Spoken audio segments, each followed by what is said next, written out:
Hello everyone, this is Kian from Medyo Otaku Show. On today's episode ay maglalaro tayo ng Guitar Freaks. At i-share ko ang experience ko sa paglalaro ng game na to. So if you're excited to watch this video, don't forget to subscribe to my channel and follow my social media accounts. Tara!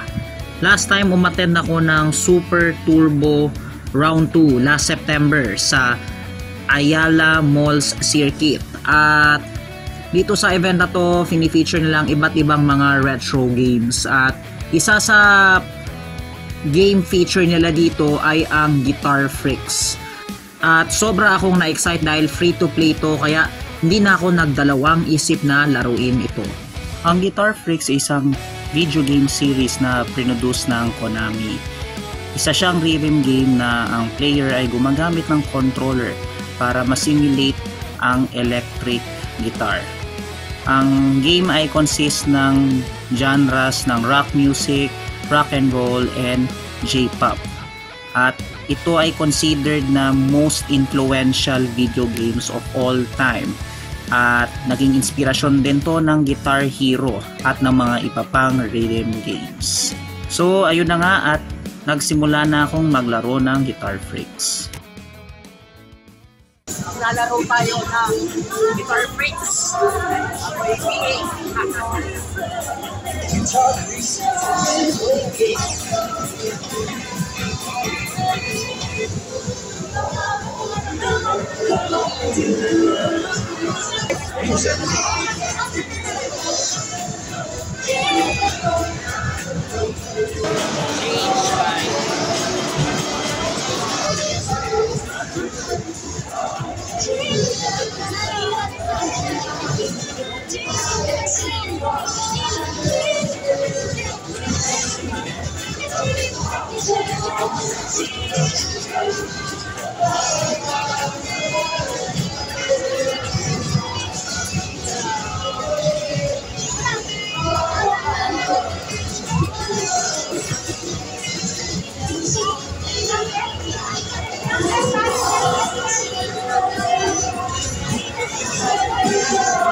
Stage clear.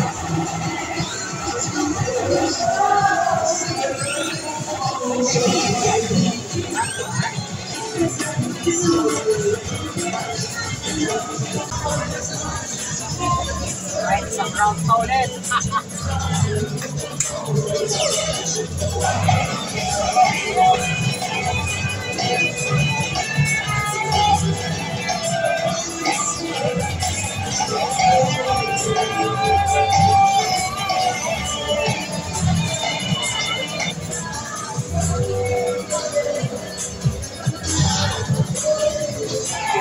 Select a game mode. Select music.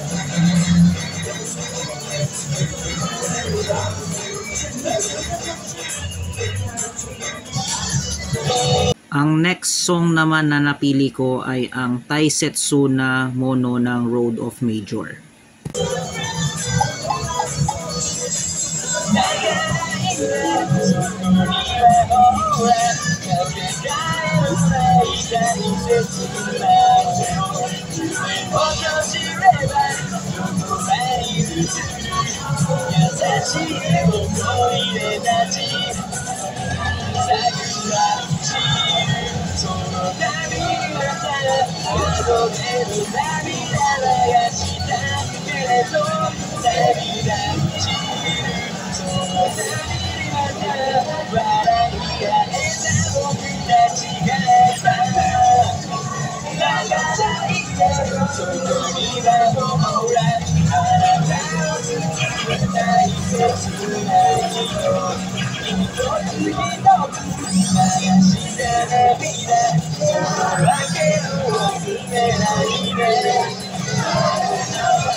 Stage clear.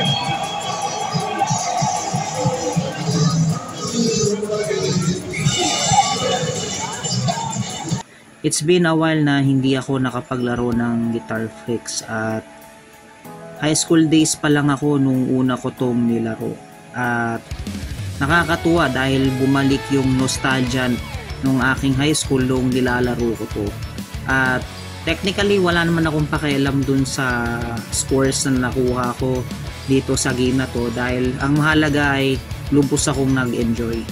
At nowadays, iilan na lang ang mga machines na available na Guitar Freaks dahil mostly sa kanila ay luma na at yung ibang mga machines ay pinull out na sa mga arcades. At knowing the fact na mga arcades ngayon ay hindi na rin ganun ka-fad at madalas yung mga ganitong machines ay bihira lang talaga makita. But I'm hoping pa rin na sana may mga iba pang tayong machines na makita na like this na pwede pang paglaruan. At nowadays ang pinaka-latest na installment ng Konami ay ang Gitadora at so far wala pa akong nakikitang Gitadora cabinets sa Pilipinas.